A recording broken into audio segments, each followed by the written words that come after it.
If this story resonates with you, hit subscribe.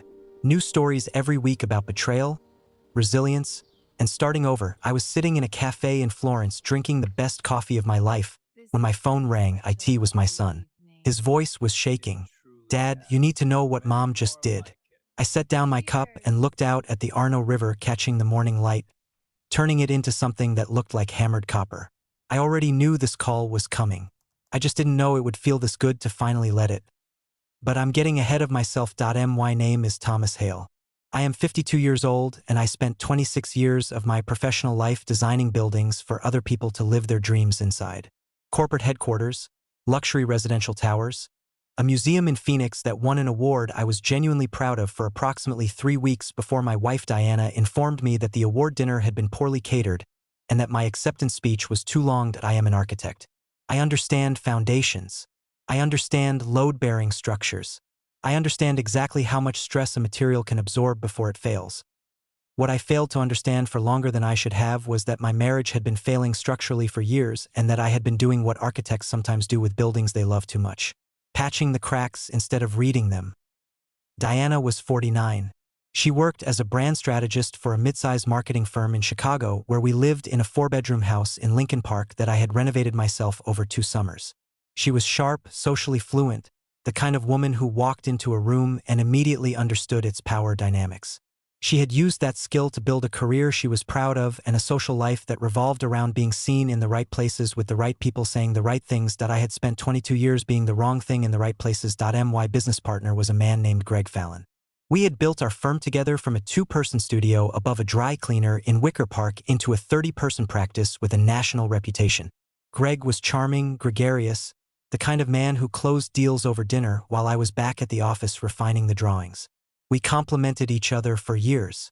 He sold what I designed. It worked because we trusted each other completely. I need you to hold on to that word. Trusted. The moment I understood my marriage was over happened on a Thursday evening in November at our firm's annual client dinner. We held it every year at a private dining room at a restaurant in River North. Clients, colleagues, a few people from the city's development community. 40 people approximately, dressed well, drinking well, making the particular conversation that happens when everyone in a room is simultaneously networking and pretending not to. Diana attended every year. She was good at these events. Effortlessly social. Always the right amount of warm with clients. Always beautifully dressed. I had been proud to have her beside me at these dinners for years. That November she had too much wine. Not visibly drunk. Diana was too controlled for that, but loosened enough that the filter she maintained in public developed a gap.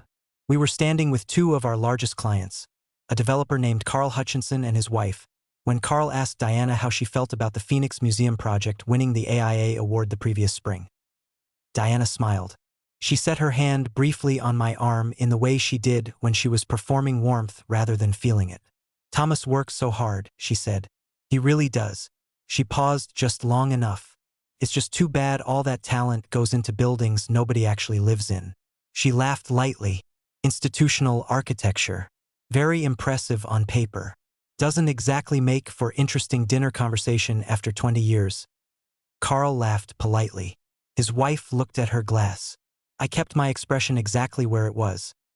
Diana moved on to a different topic without noticing or caring what she had just done. I stood there for another 4 hours. I shook hands and discussed projects and thanked clients for their continued partnership. I said goodnight to the last guests at 10:15 and helped the restaurant staff clear the final table because that is the kind of man I am. In the car on the way home, Diana talked about Carl Hutchinson's wife's dress and whether the restaurant had changed their menu. I said nothing.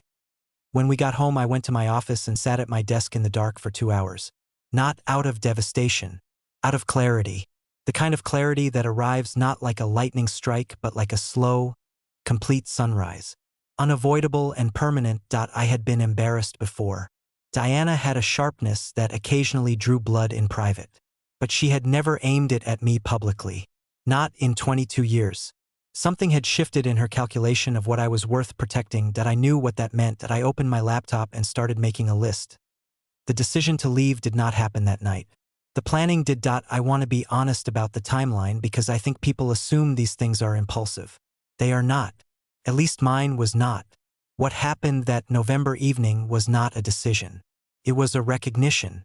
The decision took 11 months and it was the most methodical thing I have ever done, including the Phoenix Museum. The first call I made was to a lawyer named Patricia Owens who specialized in business dissolution and asset protection. Not divorce. Not yet. Business first.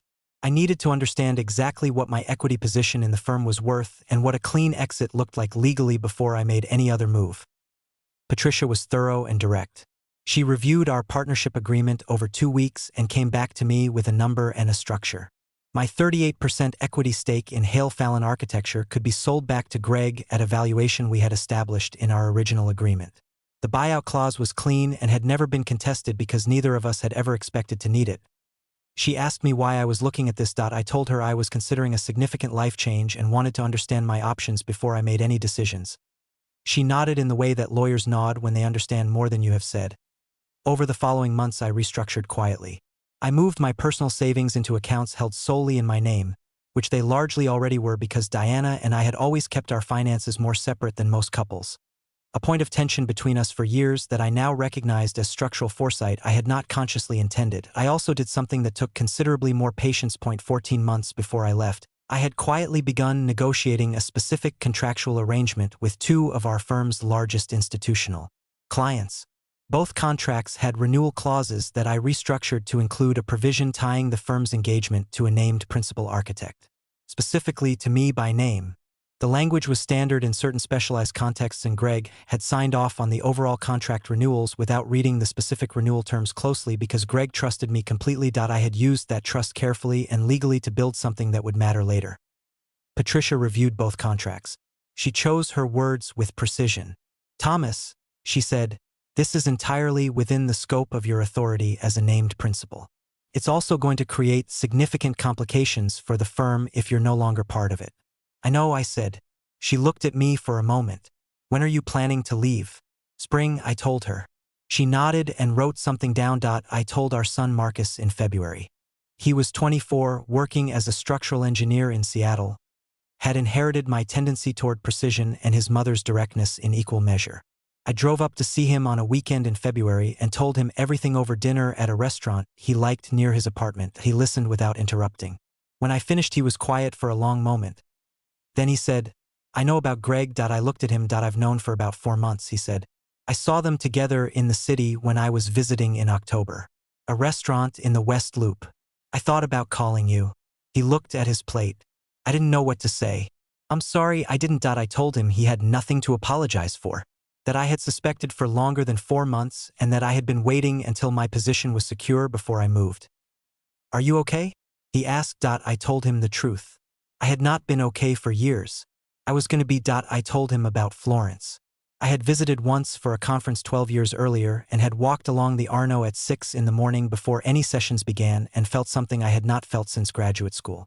The particular sensation of a city that understood beauty as a structural principle rather than a decorative one.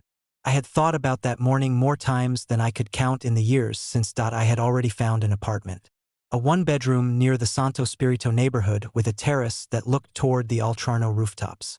I had already begun the visa paperwork. Marcus was quiet for a long time. Then he said, "When do you leave?" "April 15th, I told him. He nodded slowly. He picked up his glass. "I'm gonna miss you," he said. "I'm gonna miss you too," I said. "Come visit." He said he would. He meant it. I could tell the difference. The morning I left Chicago, the city was doing what Chicago does in April, trying to decide between winter and spring and committing to neither. I drove myself to O'Hare in the dark. Long-term parking. 2 checked bags and a carry-on containing everything that mattered to me personally. On the kitchen counter, I left a note. It said 3 things. That I had filed for divorce and that Patricia Owens would be in contact with Diana's attorney. That the house was hers along with everything in it. And that I hoped she found what she was looking for. I did not write that I knew about Greg. That was not information she needed from me. She would understand the implications without my help. I turned in my keys. I walked out the front door. I did not look back. By the time Diana woke up and found the note, I was somewhere over the Atlantic in a window seat watching the sun come up over the ocean, turning everything gold and impossible. I ordered coffee. It was terrible. I drank it anyway and felt something I had not felt in longer than I could accurately measure. like a building that had finally been relieved of a load it was never designed to carry. Florence received me the way good cities receive people who arrive with nothing to prove. No fanfare. No ceremony. Just cobblestones and church bells and the particular smell of a city that has been continuously inhabited for 800 years and has developed a complete indifference to individual human drama. I found that indifference deeply comforting. My apartment in Santo Spirito was on the third floor of a building that had been standing since the 16th century. The walls were thick enough to muffle the street noise to a low, pleasant hum. The terrace was exactly as the listing had described. Terracotta tiles, an iron railing, a view of rooftops that looked like someone had arranged them specifically to be sketched. I sketched them the first morning. Badly. I had not drawn anything freehand since graduate school. My hands had spent 26 years producing precise technical drawings and had apparently forgotten how to make something imprecise on purpose. The sketch looked like a building that had failed a seismic review. I kept it anyway. Pinned it to the wall above my desk. The first weeks were quiet in a way I had to learn to inhabit. I was not accustomed to silence that did not contain tension. Every quiet room in my Chicago life had been a room where something was not being said. The silence in Florence was different. It was just silence. Empty and clean and entirely mine. I walked miles every day. Along the Arno in the early mornings when the light came in low and horizontal and turned the water into something that looked like a Renaissance painting, which I suppose it was. Through the Altrarno neighborhood where the craftsmen's workshops opened early and the smell of leather and wood and metal came through the doorways. Up to Piazzale Michelangelo at dusk to watch the city go gold below. I was not happy immediately. I want to be honest about that. What I was in those first weeks was quiet. And quiet, I had learned, was the necessary condition for happiness to eventually arrive. You could not rush it. You could only stop filling the space with noise long enough to notice when it appeared. Patricia called me 6 weeks after I left. She had been in contact with Diana's attorney, a man named Stephen Chu who had a reputation for aggressive initial positioning that Patricia described as theatrical. Diana's initial response to the filing had been to contest the asset valuation, specifically the equity buyout from the firm. Her argument, through Stephen Chu, was that the firm had been built during the marriage and that my equity stake therefore constituted a marital asset subject to equitable distribution regardless of the buyout structure. Patricia had anticipated this precisely. She produced the partnership agreement showing that the buyout clause had been established at the firm's founding, before the marriage, and had been renewed unchanged at every subsequent partnership review. She also produced documentation showing that the buyout had been executed at the agreed valuation without manipulation or undervaluation. Stephen Chu filed a countermotion. Patricia filed a response. The legal machinery moved at its own pace, entirely indifferent to the human situation underneath it. What Patricia also told me on that call was something I had not fully anticipated. Greg Fallon had retained his own attorney. Not in relation to the divorce. In relation to the firm. The 2 institutional contracts I had restructured 14 months earlier had come up for their first renewal cycle. Both clients had invoked the named principal clause. Both had sent formal notice that their engagement with Hale Fallon Architecture was contingent on my continued involvement as lead architect. Since I was no longer with the firm, both contracts were technically in default. The combined annual value of those 2 contracts was approximately 40% of the firm's recurring revenue. Greg's attorney had written to Patricia suggesting that the restructuring of those contracts constituted a deliberate act to damage the firm's value prior to the buyout. Patricia had responded with the documentation showing that Greg had reviewed and approved all contract renewals during the relevant period. She told me his attorney went quiet for several days after receiving that response. Thomas, Patricia said on the phone, what you built into those contracts was legally sound and well documented. But I want you to understand that Greg is going to argue it was done in bad faith regardless of the legal merits. He may pursue civil action. Let him, I said. She was quiet for a moment. You expected this. I designed buildings for 26 years. I told her. You always plan for structural stress. You just make sure the structure can handle it. She laughed once. Brief and genuine. I'll be in touch, she said. Marcus called me on a Tuesday morning in June. I was on my terrace with coffee watching a cat navigate the rooftop across the alley with the particular confidence of an animal that has never doubted its own judgment. Dad. His voice was carrying something careful in it. I need to tell you something and I need you to hear all of it before you react. Go ahead. Mom got married last weekend. I set my coffee down. To Greg, he continued. Small ceremony apparently. Destination wedding. Tuscany. He paused. He actually paused to let that land. She got married in Tuscany, Dad. While you're living in Florence. I looked out at the rooftops. She posted the whole thing on Instagram. Hundreds of photos. The villa, the flowers, the dress. He was quiet. She's using the hashtag new chapter. I've seen 17 variations of that caption in the comments. Blessed. Finally happy. When you know you know. How long, I asked. What? How long have they been together? Before I left. Marcus was quiet for a moment. Olivia from his office told me she saw them together at a work conference 2 years ago. So at least 2 years. Probably longer. 2 years. I had suspected. Knowing confirmed it with the particular finality of a structural report that says what you already understood the building was telling you. How are you doing with this? I asked. Honestly, he exhaled. I'm angry. Not for you specifically. You seem fine. I'm angry because she stood in our living room at Christmas and talked about commitment and family and what matters. 2 months later, she's posting villa wedding photos with your former business partner. The hypocrisy is just... He stopped. There's a lot. I know, I said.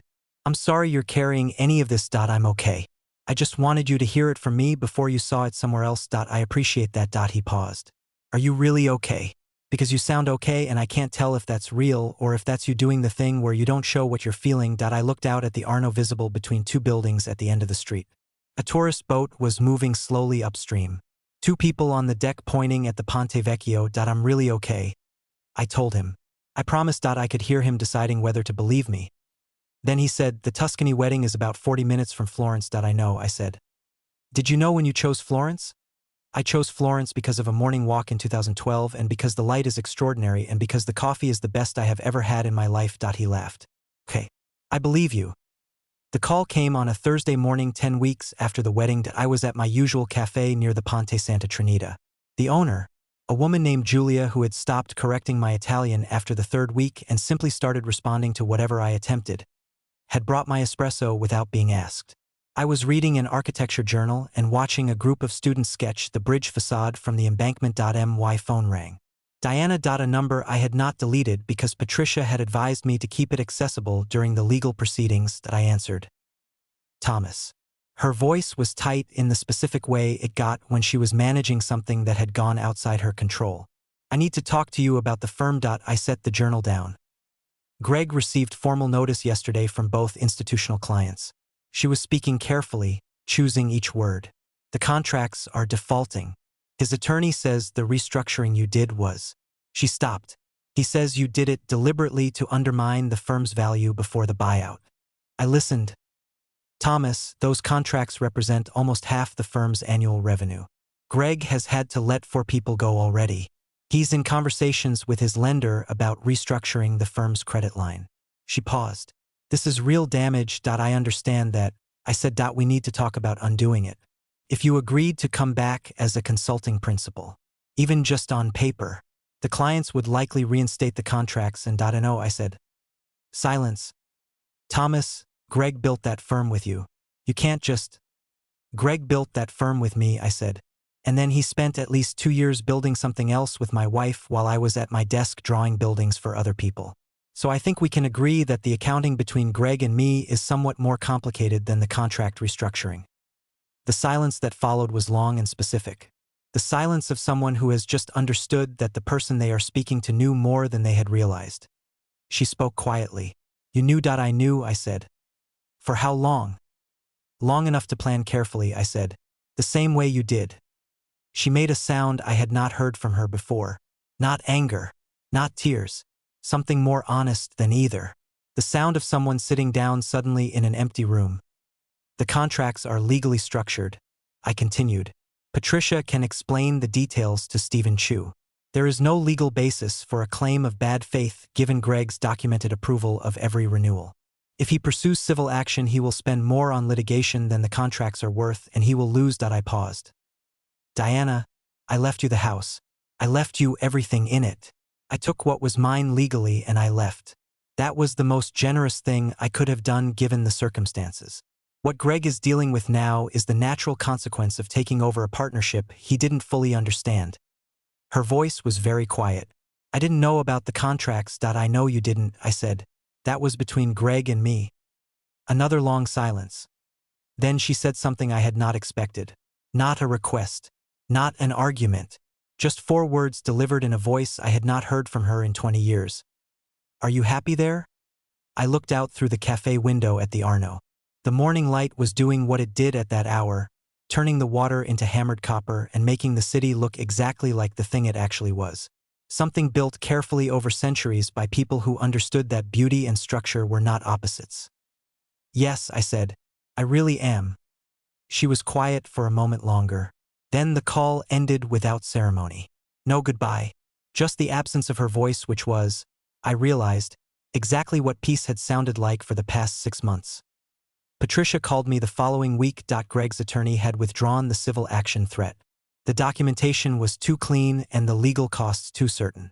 The firm was restructuring. 2 of the junior architects had apparently approached Greg about a management buyout of the remaining practice. Patricia thought it would likely proceed. The divorce finalized 3 weeks later. Clean, documented, exactly as structured.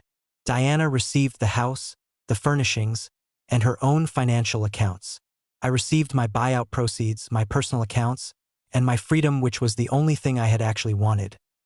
Patricia sent me a brief email when the decree was signed. Said simply, done. Enjoy Florence. I replied, thank you for everything.